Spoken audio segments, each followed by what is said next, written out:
America wants change, but there's a responsible way to make change and a reckless way. And we can make that change without forgetting who we are as a country and as a democracy. So that's what I'm going to lay out tonight. Because whether you're from Wyandotte or Wichita, most Americans share three core beliefs: that the middle class is the engine of our country, that strong national security protects us from harm, and that our democracy, no matter how messy, is unparalleled and worth fighting for. Let's start with the economy. Michigan literally invented the middle class, the revolutionary idea that you could work at an auto plant and afford the car you were building. That's the American dream. And in order to expand and protect the middle class, we have to do a few basic things. We need to bring down the price of things we spend the most money on: groceries, housing, healthcare. We need to make more things in America with good-paying union jobs and bring our supply chains back home from places like China. We need to give American businesses the certainty they need to invest and create the jobs of the future. And we need a tax system that's fair for people who don't happen to make $1 billion. Look, the president talked a big game on the economy, but it's always important to read the fine print. So, do his plans actually help Americans get ahead? Not even close. President Trump is trying to deliver an unprecedented giveaway to his billionaire friends. He's on the hunt to find trillions of dollars to pass along to the wealthiest in America. And to do that, he's going to make you pay in every part of your life. Grocery and home prices are going up, not down, and he hasn't laid out a credible plan to deal with either of those. His tariffs on allies like Canada will raise prices on energy, lumber, and cars, and start a trade war that will hurt manufacturing and farmers. Your premiums and prescriptions will cost more because the math on his proposals doesn't work without going after your health care. Meanwhile, for those keeping score, the national debt is going up, not down. And if he's not careful, he could walk us right into a recession. And one more thing.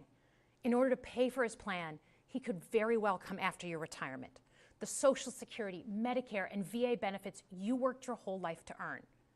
The president claims he won't, but Elon Musk just called Social Security the biggest Ponzi scheme of all time.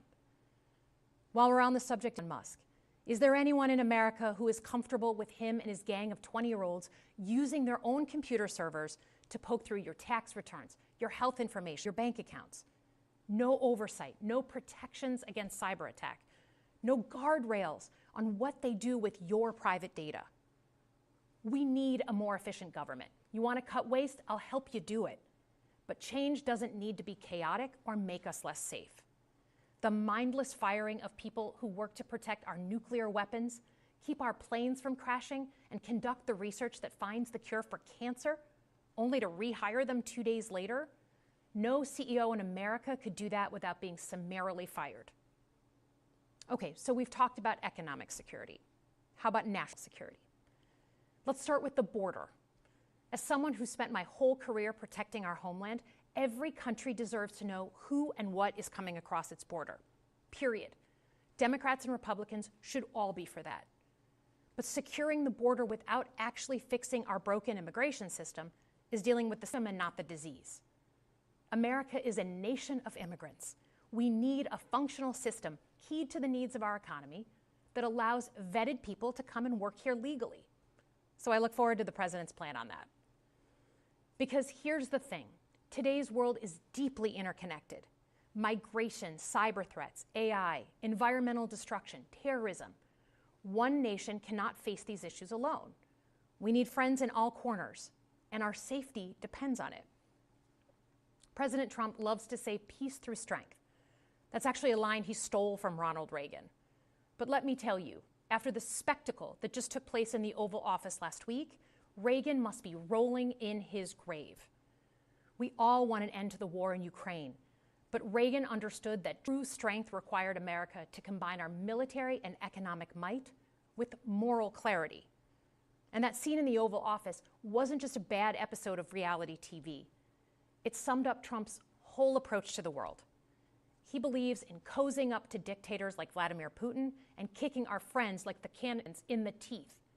He sees American leadership as merely a series of real estate transactions. As a Cold War kid, I'm thankful it was Reagan and not Trump in office in the 1980s. Trump would have lost us the Cold War. Donald Trump's actions suggest that in his heart, he doesn't believe we're an exceptional nation. He clearly doesn't think we should lead the world. Look, America is not perfect, but I stand with the majority of Americans who believe we are still exceptional, unparalleled. I would rather have American leadership over Chinese or Russian leadership any day of the week. Because for generations, America has offered something better. Our security and our prosperity, yes, but our democracy, our very system of government, has been the aspiration of the world. And right now, it's at risk. It's at risk when the president decides you can pick and choose what rules you want to follow, when he ignores court orders and the Constitution itself, or when elected leaders stand by and just let it happen.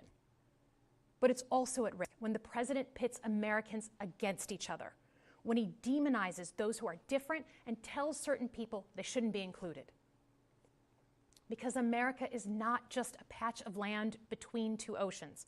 We are more than that. Generations have fought and died to secure the fundamental rights that define us. Those rights and the fight for them make us who we are. We're a nation of strivers, risk-takers, innovators, and we are never satisfied. That is America's superpower. And look, I've lived and worked in many countries. I've seen democracies flicker out. I've seen what life is like when a government is rigged. You can't open a business without paying off a corrupt official. You can't criticize the guys in charge without getting a knock at the door in the middle of the night. So as much as we need to make our government more responsive to our lives today, don't for one moment fool yourself that democracy isn't precious and worth saving. But how do we actually do that? I know a lot of you have been asking that question. First, don't tune out. It's easy to be exhausted, but America needs you now more than ever. If previous generations had not fought for this democracy, where would we be today? Second, hold your elected officials, including me, accountable. Watch how they're voting. Go to town halls and demand they take action. That's as American as apple pie. Third, organize. Pick just one issue you're passionate about and engage. And doom scrolling doesn't count. Join a group that cares about your issue and act. And if you can't find one, start one. Some of the most important movements in our history have come from the bottom up.